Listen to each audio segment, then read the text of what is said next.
آپ کہتے ہیں نا ہم نمازی ہمیں آتا ہے سب کچھ، ایک دفعہ سنائے کسی قاری صاحب، اچھے قاری صاحب، سینکڑوں تو آپ کی تلفظ کی غلطیاں ہوں گی، تجوید پڑھی نہیں ہوتی ہم نے، نماز میں الٹا سیدھا پڑھ رہے ہوتے ہیں، ربی جعلنی، او بھائی ربی جعلنی ہے، جعلنی کہاں سے آگیا؟ جیم پہ تو فتح ہے ہی نہیں، آپ جیم ساکن ہے، ربی جعلنی، سبحانک اللہم، کلہ نہیں ہے، سبحانک اللہم، تھوڑا اٹھانا ہوتا ہے تاکہ الف مدہ پورا بنے، کھڑا زبر ہے، الف مدہ کے برابر کھینچنا ہے اس کو، دو حرکات کے برابر، سبحانک اللہم، وَتَّبَارَكَ اسْمُكَ، وَتَّبَارَكَ، او بھائی وَتَّا نہیں ہے، وَتَبَارَكَ اسْمُكَ، التحیات، او بھائی التحیات نہیں ہے، التحیات ہے، سبحان رب العالی، سبحان رب العظیم، نا بھائی یہ نہیں ہے، سبحان ربی العظیم، سبحان ربی الاعلی، یہ ہے۔ آپ سنائیے، میں نے تعلیم بالغان کا مدرسہ بہت پڑھایا، جب میرے سامنے آتے تھے نا، کتنے سال سے نماز پڑھ رہے ہیں؟ 25 سال سے، اچھا سناؤ ذرا صورت سناؤ، او بھائی ایک نئی صورت کی شکل سامنے آتی تھی، زبر کی جگہ زیر، زیر کی جگہ پیش، پیش کی جگہ کچھ۔ میں آپ سے گزارش کرتا ہوں، میں آپ کو حقیر نہیں سمجھ رہا ہوں، آپ کی تحقیر بیان کرنا مقصود نہیں، خدا کی قسم خواب غفلت سے جگانا مقصود ہے۔ آج آپ چیک بھرتے ہیں نا، چیک، جتنے یہاں چیک بھرنے والے موجود ہیں ان سے پوچھئے، اتنے آرام سے بھرتے ہیں کہیں ٹیڑھا میڑھا نہ ہو جائے، باؤنس ہو جائے گا، اور کہیں اگر غلط ہو جائے نا تو اوپر سائن کرنا پڑتا ہے، ورنہ یہ ریٹرن ہو جائے گا جی چیک بینک سے اوور رائٹ ہو گیا ہے، تب کہیں جا کے وہ کیش ہوتا ہے۔ لیکن جب نماز پڑھتے تو سمجھتے ہیں بہت بڑا ہم نے اللہ پر احسان کیا ہے، بعض تو پڑھتے ہی نہیں، خیر جو پڑھتے ہیں بہت بڑا احسان کیا ہے، اب پڑھی بس اللہ قبول فرمائے گا۔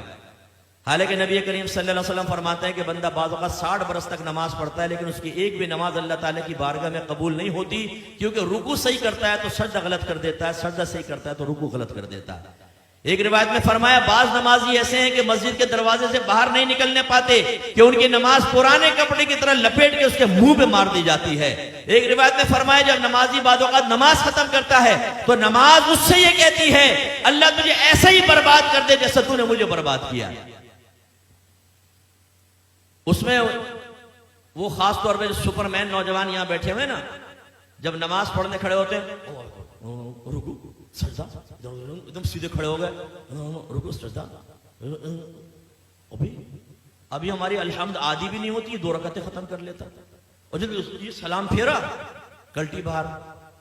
او بھائی تو یہ تو ایکسپریس ٹرین بنا ہوا ہے، بلٹ ٹرین، یہ تیرا فائدہ کیا ہوا نماز پڑھنے کا؟ یعنی سر سے بوجھ اتار رہے ہو۔ آپ نے دیکھا جمعے کی نماز کے بعد جیسے ہی امام صاحب سلام پھیرتے ہیں جوتیوں پر رش لگ جاتا ہے، اتنا رش ہو جاتا ہے جیسے باہر 5-5 ہزار کے نوٹ بٹ رہے ہیں، اگر دیر ہوگی تو نکل جائیں گے۔ جوتیاں ڈھونڈنے میں 15 منٹ وہاں لگا دیں گے، مسجد میں نہیں بیٹھیں گے، نہ سنن پڑھیں گے نہ نوافل پڑھیں گے آگے کی، اور باہر نکل کے پھر دوسرے کہتے ہیں ہاں کیا کرنا، چل ڈھابے میں چائے پیتے، ابھی تم اس لیے باہر نکل کر آئے تھے۔ یہ بھی ضمناً بات آ گئی تو میں آپ کو عرض کر دوں، غور سے کریں، غور سے دیکھیں، اور اپنے بارے میں بھی سوچنا ہوں، آپ بھی سوچیں۔ نبی کریم صلی اللہ علیہ وسلم فرماتے ہیں کہ مسجد کی اور مومن کی مثال ایسی ہے جیسے مچھلی اور دریا، کہ اگر مچھلی کو دریا سے باہر نکالیں تو وہ اس وقت تک چین سے نہیں بیٹھتی جب تک دوبارہ دریا میں نہ آ جائے، اور منافق کی اور مسجد کی مثال ایسی ہے جیسے پرندہ اور پنجرہ، کہ اگر پرندے کو پنجرے میں بند کر دیں تو وہ پھڑپھڑاتا رہتا ہے کہ دروازہ کھلے اور میں اڑ جاؤں، اور جیسے کھولتے ہیں اڑ جاتا۔ اپنے بارے میں ہم سب کو غور کرنا چاہیے، ہم میں مومنانہ صفت ہے یا منافقانہ صفت ہے؟ امام صاحب سلام پھیرتے ہیں دعا بھی نہیں مانگتے، یہ بس امام صاحب نے سلام پھیرا فوراً اٹھ کے باہر، جوتی لے کے باہر، کرنا کیا ہے؟ دوستوں کے ساتھ بیٹھ کے گندی لڑکیوں کی باتیں کرنی۔ حالانکہ نبی کریم صلی اللہ علیہ وسلم نے فرمایا کہ جب کوئی نماز پڑھ کے اپنی جگہ بیٹھا رہے اور جان بوجھ کے اپنا وضو نہ توڑے تو فرشتے اس کے لیے دعائے بخشش و مغفرت کرتے رہتے ہیں جب تک کہ وہ اٹھ نہ جائے۔